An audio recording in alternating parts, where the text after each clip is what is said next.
Cette vidéo concerne les 3W. Maintenant, nous voulons vous expliquer c'est quoi les 3W. Les WWW dont on parle chaque fois, c'est quoi? Donc, aujourd'hui, soyez accrochés à la chaîne, soyez là, suivez la vidéo du début à la fin pour que vous sachiez c'est quoi les 3W dont on parle.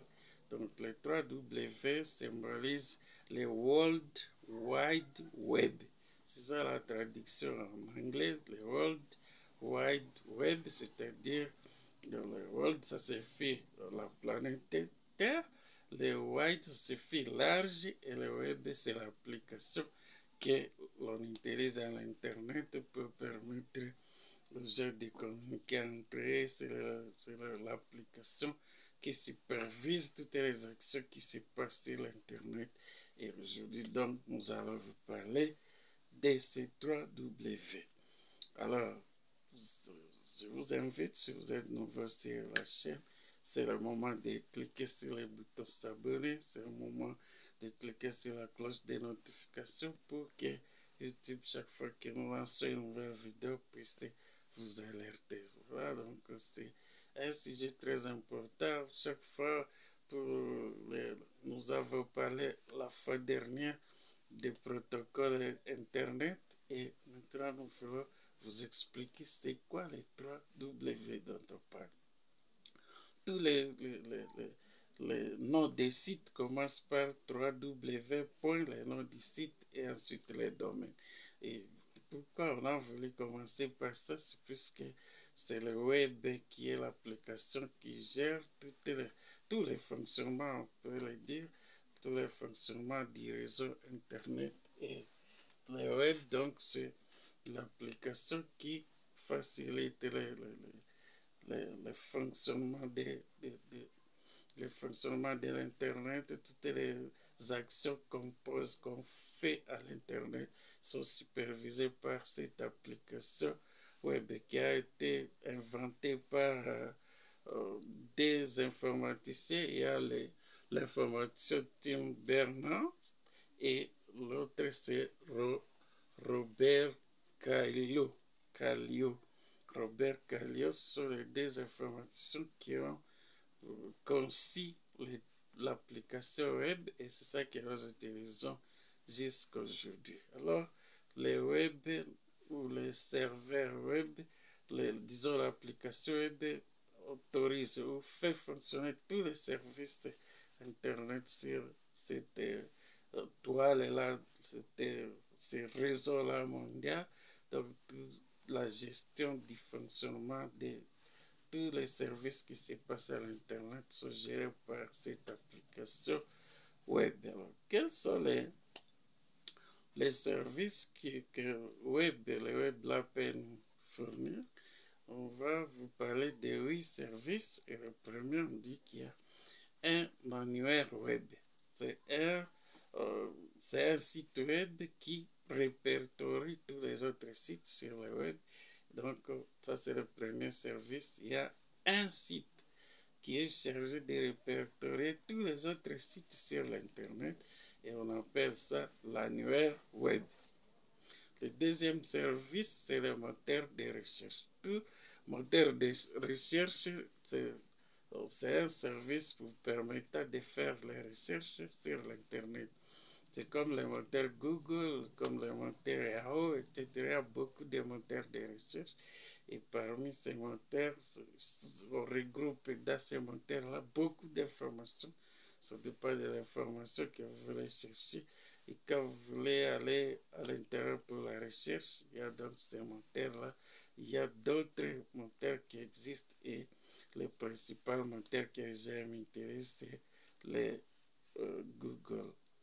Et quand vous utilisez le Google, vous avez aussi des navigateurs qui vous permettent d'aller faire vos recherches sur le Google. C'est comme le navigateur Chrome, c'est comme les navigateurs Opera, etc. qui vous permettent maintenant d'aller faire vos recherches sur les moteurs de recherche. Là, nous avons parlé surtout de Google. Il y a les Google Scholar, il y a beaucoup d'autres types de moteurs de recherche. Donc, à l'Internet, vous retrouvez des moteurs de recherche comme deuxième service fourni par le web ou fourni par l'Internet.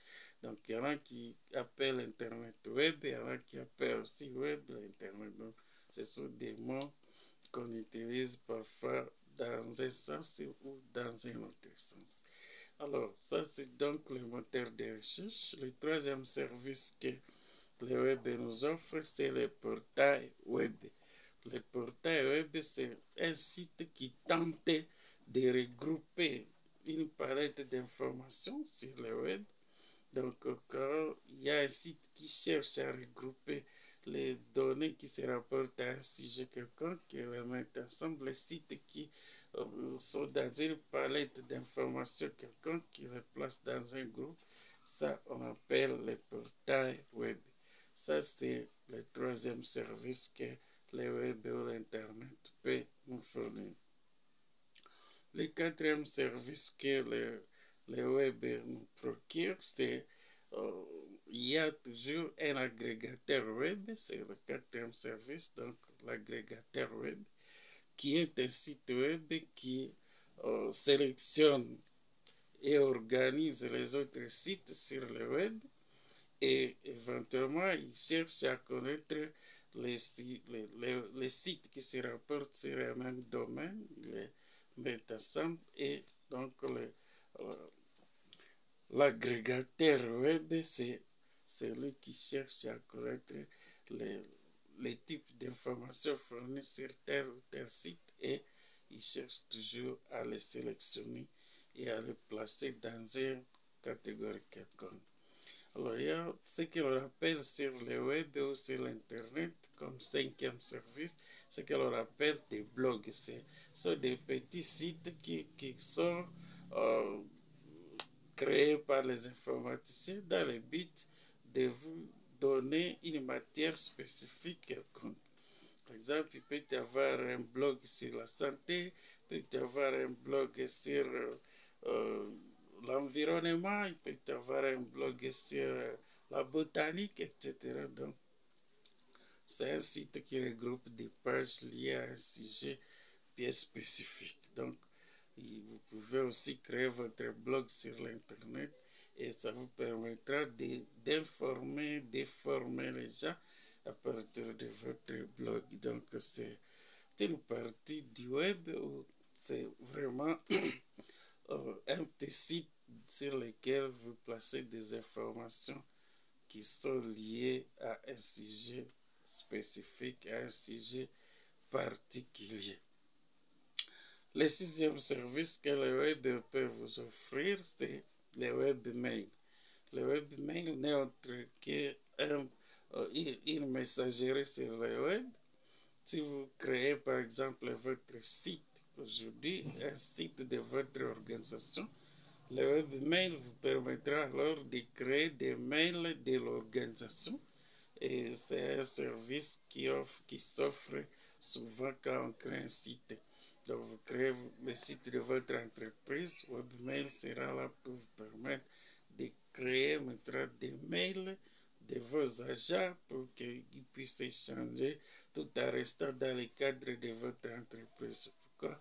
Vous verrez que les agents qui sont par exemple chez PEP, pour le monde, ils ont leur mail et souvent ils ont les noms de leur organisation.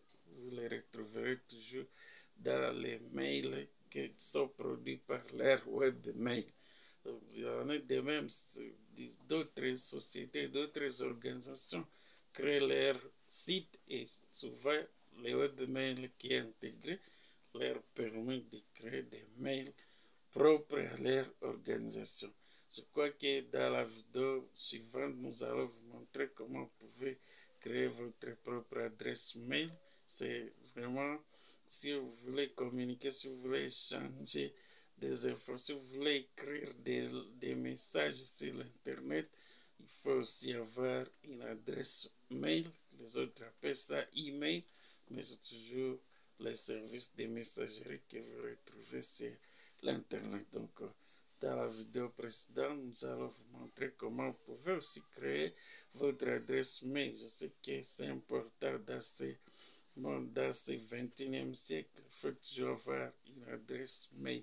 Vous pouvez en avoir sur Yahoo, vous pouvez en avoir sur Google, vous pouvez en avoir aussi dans un webmail d'une certaine organisation. Si vous faites partie d'une organisation, d'une société, avec le site de votre société et avec le webmail intégré dans le site, vous pouvez aussi créer votre propre mail. Et l'avantage d'utiliser les mails est que quand vous envoyez un courrier, vous êtes sûr que ce courrier va arriver à destination. Il y a moins de risques que ce courrier n'arrive pas. Donc, nous vous encourageons d'ouvrir vos adresses mail. Est-ce que ça vaut la peine? Ça facilite la transmission sécurisée de vos correspondances. Donc, le webmail, c'est aussi un service, c'est le 6e service que vous pouvez retrouver sur le web. Le 7e service que web peut vous procurer, c'est le service Wiki. C'est le service Wiki qui est un site web euh, qui est un site web qui est un site web qui est éditable, donc un site web que vous pouvez modifier, le wiki, c'est-à-dire c'est un site que vous pouvez venir sur le site wiki et vous avez la possibilité de modifier certaines données sur ce site. Donc ça c'est aussi un service, donc nous vous encourageons d'aller sur l'internet et de chercher à retrouver tous ces services qui sont là. Les autres sont gérés par les services principaux, mais il faut que vous le sachiez que chaque fois que vous voulez créer un site, il sera toujours géré par ces différents services qui sont organisés sur l'Internet. Donc, le 7e service que Web nous offre, c'est le site Wiki, qui est un site éditable, c'est-à-dire modifiable. Et ça, c'est sur les utilisateurs à qui on leur donne la possibilité d'échanger certaines informations sur ce site. Ou alors on peut même appeler ça un site de travail où vous pouvez venir et changer certains éléments sur le site. Le 8e service, qui est le dernier pour cette vidéo d'aujourd'hui, c'est les newsgroups. Les autres appellent ça forum. Les newsgroups, c'est un... Je m'excuse. Donc, dans ce service, c'est un groupe de personnes qui s'organisent pour discuter, pour échanger des informations sur un forum. C'est un groupe de personnes qui s'organisent pour communiquer entre eux en passant par l'Internet. Donc, vous pouvez créer votre newsgroup, vous pouvez créer un forum sur lequel vous échangerez les données, vous pouvez poser des questions, les autres répondent, vous pouvez former les autres qui ont des difficultés. Et donc, c'est à partir de ces newsgroups, c'est à partir de ces forums que l'on arrive à échanger, à discuter. Et c'est un service très, très intéressant. C'est tous ceux qui font la recherche. Ils ont la possibilité de poser des questions et il y a toujours des personnes qui sont là pour répondre. Vous êtes bloqué dans l'installation d'un ordinateur, vous êtes bloqué dans la maîtrise d'une matière sur l'informatique ou sur un autre domaine, vous pouvez toujours poser votre question et il y aura toujours des gens qui répondent à votre préoccupation. Voilà, pour aujourd'hui, donc nous avons voulu vous parler des 3W, les www que nous avons défini comme le World Wide Web et c'est un service très important sur Internet. Ça veut dire que le web, c'est l'application qui gère tous les services sur Internet et je crois ça vous permet au moins d'avoir une idée. C'est pourquoi les noms des sites commenceront toujours par 3W, surtout les noms des sites et les domaines. Ça peut être le domaine de l'éducation, ça peut être le domaine commercial, ça peut être le domaine, un autre domaine. Il y aura toujours les 3W suivi d'un point, suivi du nom du site et suivi d'un point ensuite les domaines. Donc, vous aurez beaucoup à comprendre si vous vous donnez à naviguer sur l'Internet et nos vidéos n'ont que cet objectif-là de faire comprendre comment l'Internet fonctionne. Quand nous avons développé, vous avez expliqué l'Internet, c'est quoi, nous vous avons expliqué que les différentes finalités de l'Internet, les avantages, les inconvénients, comment fonctionne l'Internet, quels sont les services que vous pouvez rencontrer à l'Internet. Quand vous utilisez un mail, vous devez savoir que c'est un service de l'Internet que vous êtes en train d'exploiter. Voilà donc en quelque sorte le contenu de notre vidéo. Je crois que c'est une vidéo qui vous a intéressé et si tel est le cas, si vous êtes nouveau sur la chaîne, n'hésitez pas de cliquer sur le bouton s'abonner et ensuite sur la cloche de notification pour que YouTube puisse vous alerter chaque fois que nous publions une nouvelle vidéo. Si vous êtes un ancien abonné sur notre chaîne, ne quittez pas la vidéo sans cliquer sur le bouton j'aime. Mais n'oublie pas aussi de partager la vidéo pour que beaucoup d'autres personnes puissent avoir cette information et ça sera une bonne chose pour nous. Ça nous aura aidé d'atteindre beaucoup déjà si vous partagez les liens de cette vidéo. Voilà, nous voulons terminer cette vidéo en disant que jusque-là, vous voyez que nous n'avons pas de studio, nous n'avons pas de très bonne qualité de lumière, nous n'avons pas de très bonne qualité. Notre caméra n'a pas cette qualité-là de vous donner de belles images. Et nous voulons donc votre soutien. Nous voulons vous demander soutien. Si vous avez un $2, $3, 5, 10, 20, ça dépend de ce que vous pouvez avoir. Mais ce n'est pas pour chercher de l'argent pour consommer, mais plutôt pour améliorer la qualité des vidéos que nous produisons. Je crois que c'est une bonne chose si vous participez à l'amélioration de cette chaîne. Ça te fera aussi du bien. On voit que les images sont devenues très claires, le partage de l'écran devient facile, etc. Donc, participer à l'amélioration de cette chaîne et ça nous fera du bien. Encore une fois, je te dis merci d'avoir suivi cette vidéo du début à la fin. Je te dis merci d'avoir été là pour regarder cette vidéo et ça fait que nous comprenons que nos vidéos vous intéressent et c'est une bonne chose. Merci beaucoup et nous te disons au revoir et à bientôt pour une nouvelle vidéo. Merci beaucoup.